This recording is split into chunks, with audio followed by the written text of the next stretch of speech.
Today's Moravian text reading is taken from Luke chapter 6, verse 12 to 26. I just want to comment on a few parts to help us understand a bit more of what is happening in this passage. The passage starts with these words: In those days Jesus went up the mountain to pray.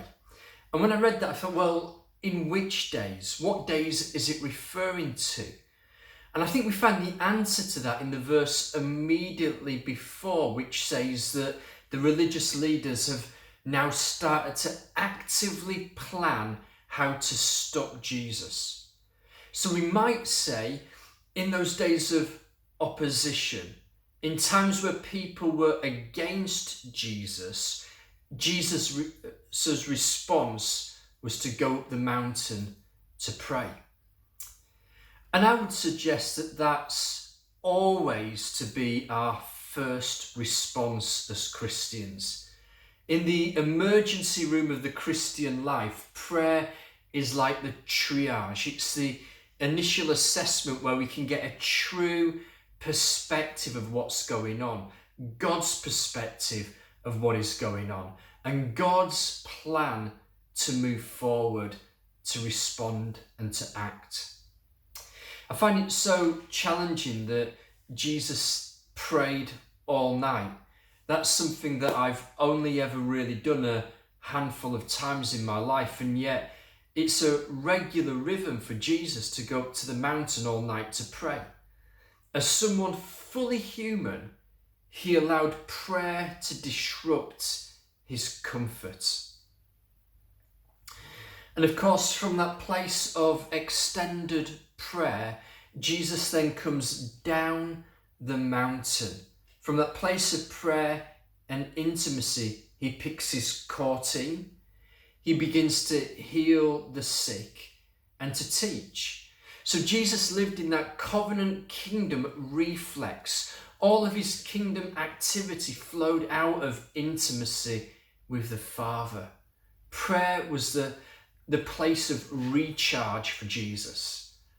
Verse 19 tells us that when he came down the mountain, power was coming out from him. We then move into this fantastic section of teaching, blessings and woes. These are not just good words. These are words that come from the heart of the Father, that are captured in that place of prayer.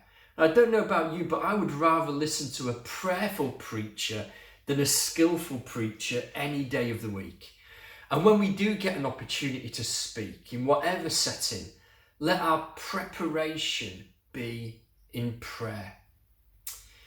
Jesus then gives us 4 examples of what it means to be blessed in this upside down countercultural kingdom.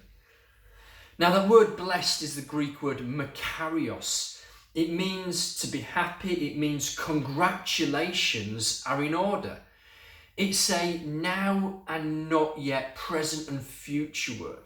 So, for example, like when someone gets engaged to be married, congratulations, makarios. You've got the ring now, but that's not the goal. Engagement is not the goal.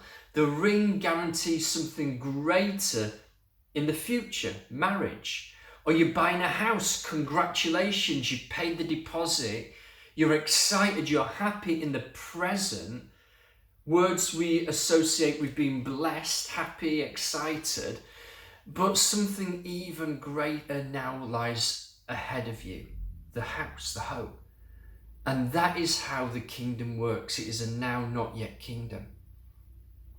And it's how this teaching works, this section of teaching. Woe to those who look like they've got it all now. Woe to those who've got all the comfort now, because in their comfort, they may well miss taking hold of their future inheritance. But blessed are those who are poor now, who are hungry now in this present age, who weep now, who are persecuted now in this moment. These hardships, these experiences of brokenness in the world are almost like gifts to us.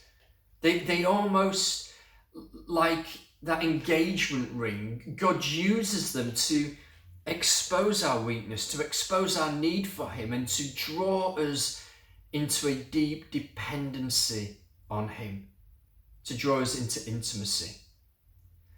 And in that secret place, in that place of intimacy, that's where we see both how truly blessed we really are in the here and now, but also we see more of our eternal and incorruptible inheritance and destiny with Christ.